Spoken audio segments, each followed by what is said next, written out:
Pour la première fois, il l'avait fait. Il avait osé le traverser, ce petit pont dont on ne revient que bien plus tard. Et juste ici, au bord de la petite route, un grand panneau indiquant de nombreuses directions. Un peu plus loin, là-bas, quelque part, n'importe où. Il se dit alors à haute voix: Mais où vais-je donc aller pour trouver ce Théodore? Et puis zut, je vais aller vers. Mais il n'eut pas même le temps de terminer sa phrase qu'on l'appelait du bout de la petite route. C'était Antoine, son frère aîné, qui avait lui aussi emprunté le petit pont quelques années auparavant. Parce que oui, les renardeaux n'étaient pas au nombre de 3, mais de 4. Il y avait Antoine, 1, Jean-Baptiste, 2, Victoire, 3, Eliacide, 4. 4 renardeaux dont certains étaient devenus des renards. Les retrouvailles furent émouvantes. Ils se prirent dans les bras et commencèrent à se raconter chacun leur vie. Antoine était parti à Paris, une grande cité en terre de Francs. Il y avait appris à parler d'autres langues, puis était parti dans un pays lointain appelé China. Là-bas, il lui expliqua que les choses étaient bien différentes, qu'ils avaient d'autres coutumes, d'autres histoires, et qu'ils s'étaient pris de passion pour leur façon de vivre. Quand des appels se firent entendre de nouveau. Cette fois, c'était la famille et les amis de Liacide qui arrivaient de la forêt. Ils avaient trouvé la lettre, mais il avait déjà passé le petit pont, et désormais, il ne pourrait le retraverser entièrement que bien plus tard. Quant à sa famille et ses amis, eux ne pouvaient se permettre de le franchir au-delà des dernières pierres. Alors, on décida d'organiser une grande fête ici, au milieu du petit pont. On accrocha des lumières de toutes les couleurs qui illuminèrent la nuit. Chacun ramena des breuvages d'autres horizons, à base de poires, de prunes, de châtaignes ou encore de citrons. C'était merveilleux. La joie se lisait sur tous les visages. On y dansa le rock, on chanta, on fit de la musique. On joua comme des enfants, on rit, on se déguisa, des mains se prirent et des baisers se donnèrent. Et pendant tout ce temps, Liacide en oublia même qu'il était sur le point de partir.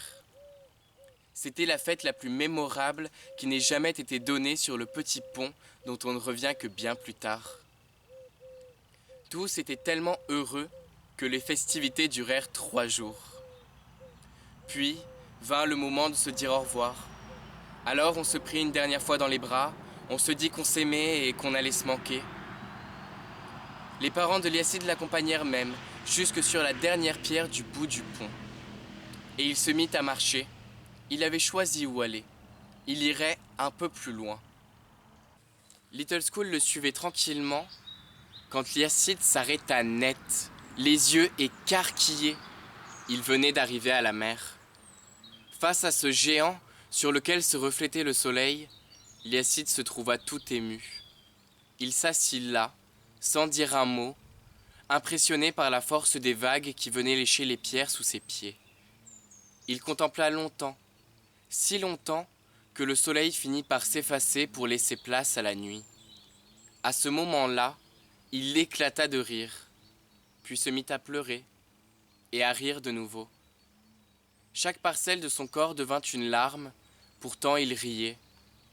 Au bout d'un moment, il ne savait même plus ce qu'il ressentait. Un combat intérieur venait de naître. C'était joie et tristesse se livrant bataille. L'une disait: Ça va être incroyable, on va rencontrer plein de voyageurs, on verra des tas de choses et un jour on trouvera le Théodore qui a écrit le livre. Mais l'autre répondait: Peut-être, mais une fois qu'on a passé le petit pont, ce ne sont pas des kilomètres qui nous séparent de ce qu'on aime. Ce sont des semaines, des mois, parfois même des années.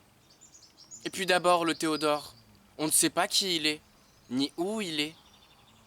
Et elles continuèrent à se chamailler comme ça longtemps, sans se préoccuper de Liacide qui ne s'y retrouvait plus entre ces deux-là. Puis, pris de fatigue, Joie s'endormit. Et Liacide resta seul avec tristesse. Il sentait couler sur ses joues chaque goutte, descendre le long de son bras et partir rejoindre la mer.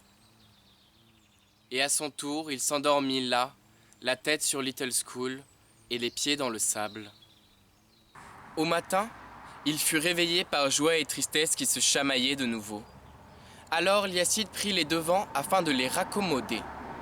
Il leur expliqua que dorénavant, elles allaient devoir apprendre à danser ensemble, que ce n'était pas possible de se disputer sans cesse comme ça, qu'on a le droit d'être heureux et triste en même temps, qu'il ne faut ni oublier sa joie ni sa tristesse, qu'il faut prêter attention aux deux pour que des larmes naissent le sourire. Et une fois les deux apaisées et sûres d'être aussi importantes l'une que l'autre, Lyacide et Little School purent se remettre en route, tout en suivant le bord de la mer qui effaçait derrière eux chacun de leurs pas.